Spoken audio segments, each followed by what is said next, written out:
रजा थारी दादू नानक जी का सतलोक में वास हुआ।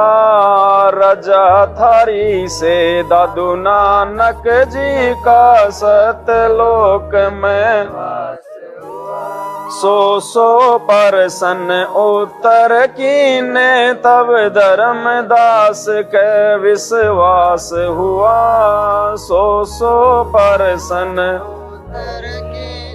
तब धर्मदास के विश्वास हुआ।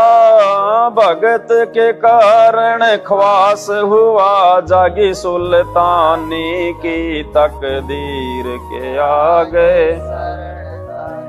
संकट मोचन कष्ट हरण हो मंगल करण कबीर के आगे शरण थारी। संकट मोचन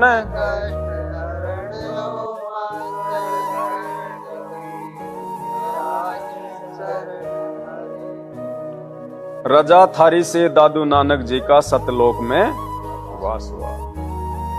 नानक जी और दादू जी ये सारे खेल उस परमपिता परमेश्वर ने ही उन आत्माओं के रूप में यहाँ पे जो है वो खेले हैं। नानक जी एक जीव थे, दादू जी भी एक जीव थे, लेकिन वो कब तक, जब तक उनको परमात्मा जिंदा महात्मा के रूप में आके नहीं मिले, केवल उस समय तक। और जब परमात्मा ने उन आत्माओं को सतलोक दिखाने के लिए उन आत्माओं को उनके शरीर से दूर किया, उसके बाद जब वापस उस शरीर में कोई आया तो वो नानक जी या फिर वो दादू जी नहीं थे, स्वयं ये कबीर परमात्मा था। उसके बाद में जितने भी खेल जो खेले हैं परमात्मा ने नानक जी के रूप में या फिर दादू जी के रूप में, जो पुस्तकें लिखी हैं, दादू ग्रंथ है, गुरु ग्रंथ है, सब कुछ इस कबीर परमात्मा ने ही लिखा है।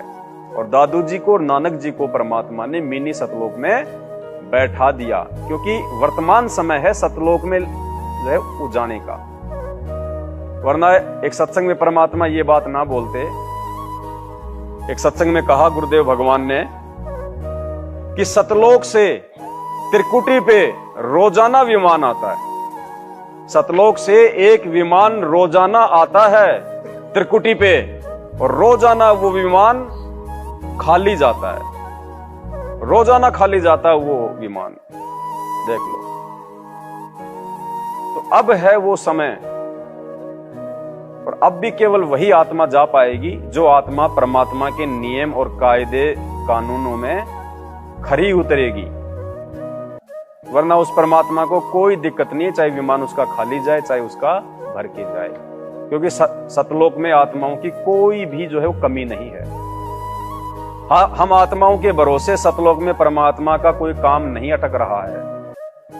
ये तो हमने विचार करना पड़ेगा। आज आवश्यकता हमें है, परमात्मा को नहीं है। वो तो दयालु है, वो तो दीन दयाल है, वो तो अपने गुणों के अनुसार परमात्मा हम आत्माओं पे मेहर जो है वो करता ही करता है। फिर भी यदि हम नहीं समझे तो फिर हमारी मूर्खता रह जाएगी। तो रोजाना वो विमान जो सतलोक से आता है त्रिकुटी पे, रोजाना वो खाली जाता है। पुण्यात्माओं, हमने अब परमात्मा को जो है निराश नहीं करना है, हमने कोशिश करनी है। हमने तो स्वयं तैयार होना ही होना है सतलोक के लिए। जो जो सावधानियां गुरुदेव भगवान ने सत्संगों में बताई है उनके ऊपर हमने अमल करना है, अपने जीवन में लागू करनी है। और धीरे धीरे धीरे धीरे हमने सांसारिक काम धंधे, सांसारिक मेल मिलाप, यारी दोस्ती, रिश्तेदारी, फालतू के लोगों के साथ में उठना बैठना, गप्पे मारना, इन चीजों को हमने धीरे धीरे करके बिल्कुल शांत करना है। भाई मेरे तो एक बात समझ में आती है, भाई नाम लेने से पहले तो चलो आपने जो भी किया मान बढ़ाई में या दिखावे में जैसा भी, लेकिन नाम लेने के बाद में जहां तक मुझे लगता है, अगर भगत अगर किसी को किराए के मकान में है तो उस भगत ने नया मकान बनाने की नहीं सोचनी चाहिए। उसने नहीं सोचनी चाहिए उस भगत ने कि जैसा परमात्मा टाइम पास करवा रहा है वैसा अपना टाइम पास करना। और आज के टाइम में अगर कोई 100 गज का भी जमीन लेके मकान बनाएगा या कोई बना बनाया मकान लेगा ठीक ठाक सी जगह पे, तो 20 से और 25 लाख रुपए तो आजकल नॉर्मल सी बात है। अब वो 20 से 25 लाख रुपए का जुगाड़ करने में आपको कितने पापड़ बेलने पड़ेंगे, कितने लोगों के आगे आपको हाथ फैलाने पड़ेंगे। अगर आप अपनी मेहनत से कमाओगे तो कितना आपको दिन रात जो है बैल की तरह आपको काम करना पड़ेगा। तो कितना समय आप भक्ति को दोगे और कितना समय आप भगवान को दोगे और कितना समय आप उस फालतू में पत्थरों में पैसा बर्बाद करने के लिए कमाओगे। परमात्मा कहते हैं नर संसारी लगन में दुख सहे करोड़ा, और इस भक्ति के कारण जितना सहे उतना।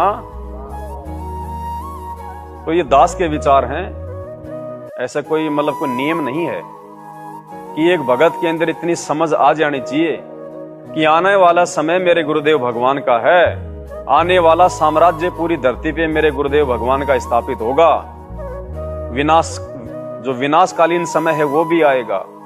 जो भक्तिहीन प्राणी हैं, जो अधर्मी प्राणी हैं, इतना समझाने के बाद भी जो लोग मांस खाना नहीं छोड़ रहे, शराब पीना नहीं छोड़ रहे, उन लोगों का सत्यानाश होना है, उनकी अकाल मौतें होनी है।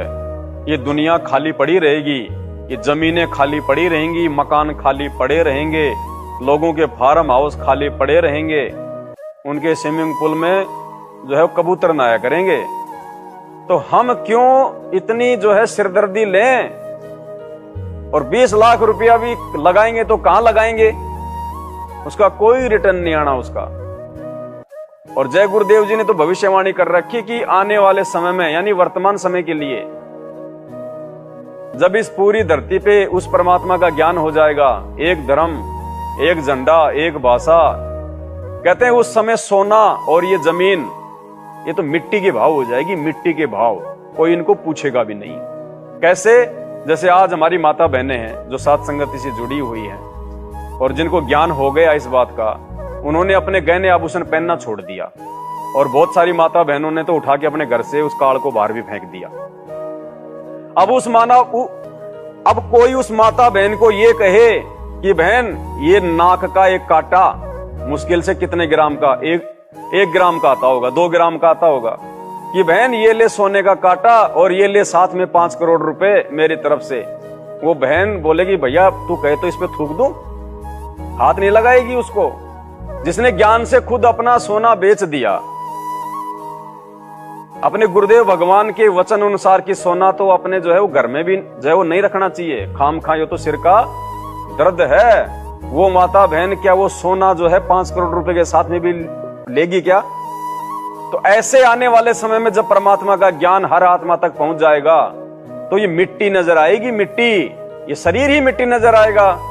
तो शरीर को सजाने के लिए कौन सोना पहनेगा? तो भविष्यवाणियां पहले हो चुकी हैं। जिन्होंने बड़े बड़े फार्म हाउस लेके 100-100 गज जमीन, 500-500 बीघा जमीन लेके उल्टे सीधे काम करके लोगों को ठग के झूठे पट्टे बनवा के अज्ञानता में जिन लोगों ने लेके जो है पटकी हुई है, कहते हैं आने वाले समय में मिट्टी के भाव हो जाएंगी, कोई नहीं पूछेगा इनको।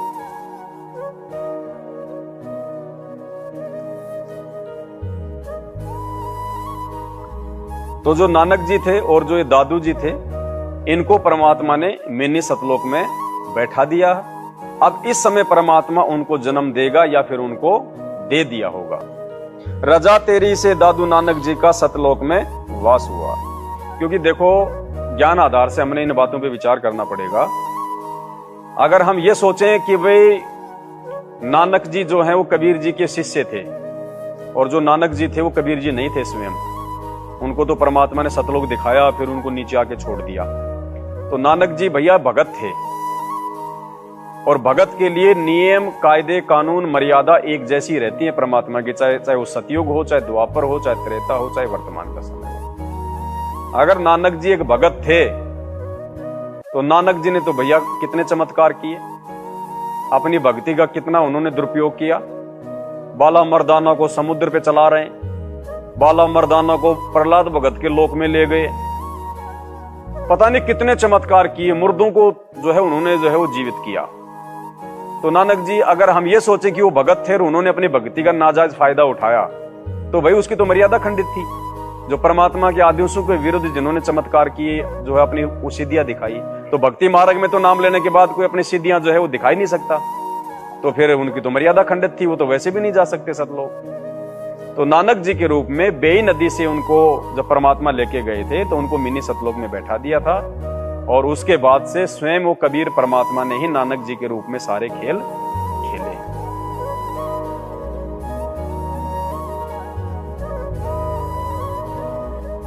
100 पर्सन उत्तर कीने तब धर्मदास का विश्वास हुआ।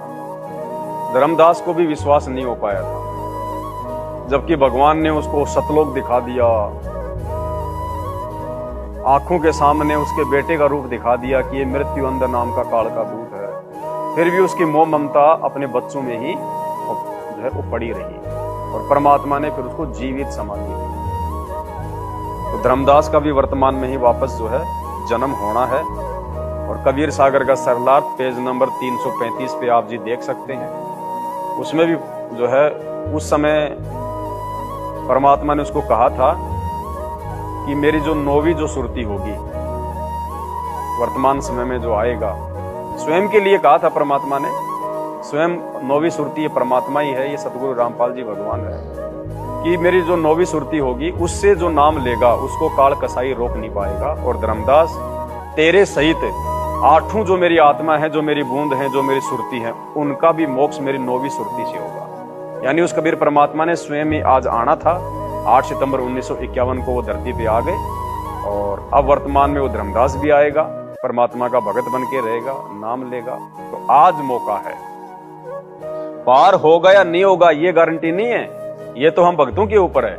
भगवान ने तो मौका दिया है। जैसे 8वीं क्लास में कोई बच्चा फेल हो जाए तो वापस उसका एडमिशन हो जाता है 8वीं में ही।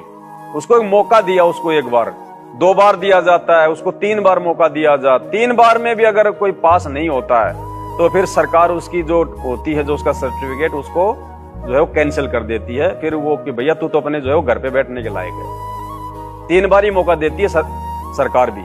अगर बार बार अगर वो फेल हो रहा है 3 बार से ज्यादा तो गवर्नमेंट भी मौका नहीं देती, उसकी टीसी फाड़ देती है, मार देती है क्रॉस, कि तू तो भेड़ बकरी ही चराने के लायक है। तो परमात्मा ने आप और हमारे को ये मौका दिया है दोबारा से, और ना जाने कितने मौके दे दिए हमें तो भगवान ने। हम तो लाखों बार उनकी शरण में आ चुके हैं। तो ये दयालु परमात्मा है, फिर भी हमारे को बार बार संभाल रहा है। तो अब की बार हम भाई बहनों ने मौका नहीं चूकना है, सिर धड़ की बाजी लगा देनी है आपकी बार। भगत के कारण खवास हुआ जागी सुल्तानी की, बताओ। नौकर बन के भी परमात्मा अपनी आत्मा को काल के जाल से बाहर निकालता है।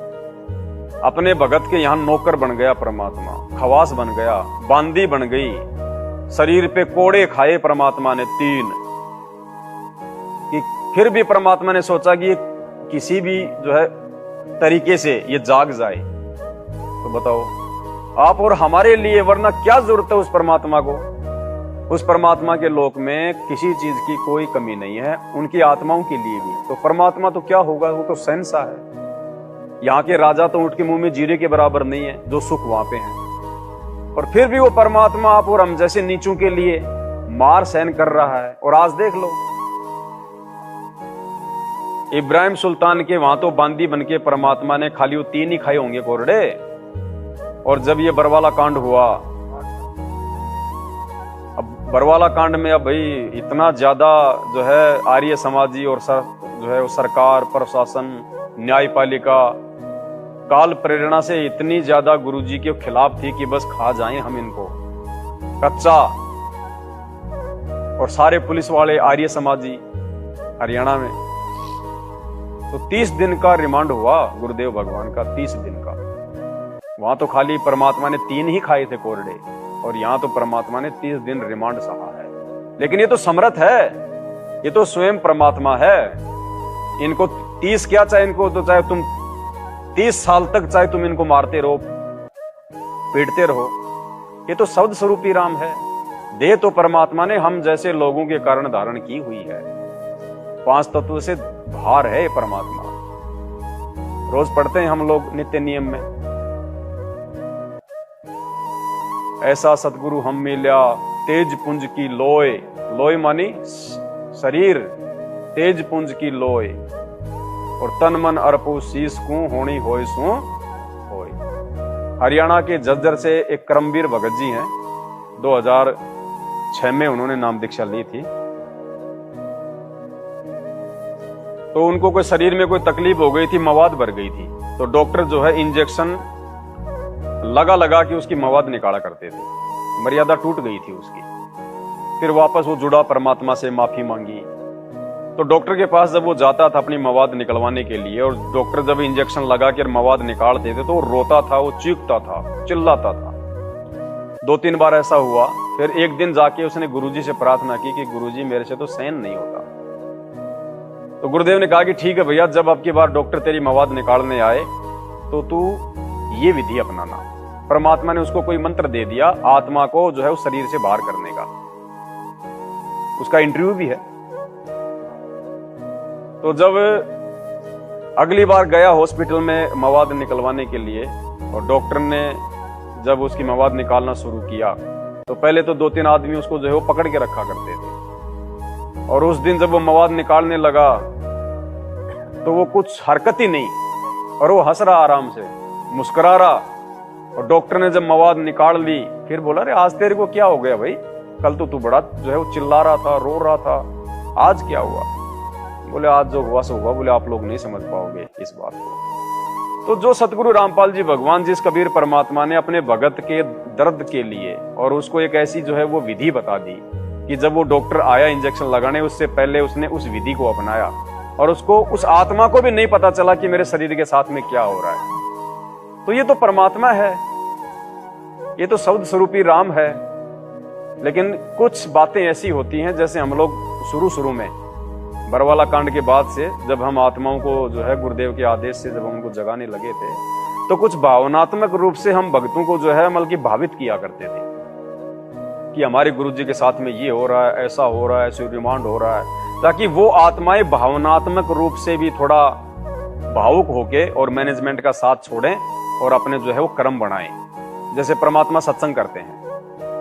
अब एक तरफ तो परमात्मा कहते हैं कि भाई वो तो निर्मोही है, गरीब जगदम्बा जगदीशम मंगल रूप मुरारी, ऐसी कुछ वाणी ना परमात्मा की। सत्य पुरुष निर्मोही, उसको कोई मोह व्याप्त नहीं है, उसको निर्मोही है परमात्मा। वो तीनों गुणों से जो है वो दूर होता है। और दूसरी तरफ यही परमात्मा जब सत्संग करते हैं तो हम देखते हैं परमात्मा रोने लग जाते हैं, आंखों से उनके आंसू आ जाते हैं। तो परमात्मा भी हम जीवों की स्थिति को देखते हुए कि ये जीव हैं, बहुत बार ये लोग भावनाओं में बह के भी इस ज्ञान को स्वीकार कर लेंगे, मेरे वचनों पे चलना जो है ये शुरू कर देंगे। तो इसलिए परमात्मा ये लीलाएं करता है, ये सत्संगों में रोने की, आंखों से आंसू निकालने की। तो समर्थ है परमात्मा इस धरती पे। इसलिए परमात्मा ने वो 3 कोड़े खा लिए, और एक बार तो परमात्मा ने यूं मतलब रोने जैसा मुंह किया, और अगली बार फिर वो जोर जोर से हंसने लग गए। तो सुल्तानी ने कहा कि भाई तू रोई वो तो समझ में आ गया, लेकिन तू हंसी क्यों? तो वो परमात्मा, अगर 3 कोड़े परमात्मा कहते हैं, वो इतना भयंकर राजा था, अगर वो हाथी, अगर वो घोड़े के मार देना वो 3 कोड़े, तो घोड़ा नीचे गिर जाए जमीन पे, जबकि वो तो एक औरत थी। तो परमात्मा है भाई ये धरती पे। अब हमने इनके समर्थता को जानना होगा, पहचानना होगा। अब भावुकता से ऊपर उठ के हमने ज्ञान आधार से अपने भक्ति मार्ग के फैसले लेने होंगे। तो भगत के कारण खवास हुआ जागी सुल्तानी की तकदीर।